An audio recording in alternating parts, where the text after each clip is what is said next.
एनजेस studio and films पर एक बार आपका फिर से स्वागत है।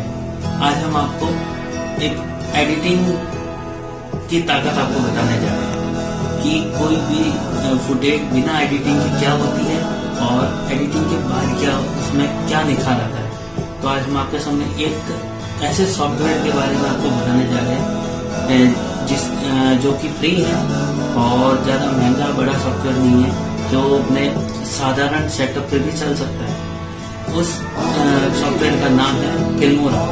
फिल्मोरा एक ऐसा सॉफ्टवेयर है जो कि बड़े से बड़े प्रोफेशनल लोग भी यूज करते हैं और आपके हमारे जैसे साधारण यूट्यूबर भी इसको यूज करते हैं। लेकिन उस सॉफ्टवेयर की असली ताकत वो मैं आज आपको दिखाने जा रहा हूँ कि एक साधारण तरीके से ली हुई वीडियो फुटेज को एडिटिंग या कलर ग्रेडिंग के बाद में किस हिसाब से निखार सकते हैं। तो लीजिए आपके सामने सबसे पहले बिना एडिट की हुई वीडियो दिखाता हूँ और जस्ट उसके बाद में एडिटेड वीडियो देखना।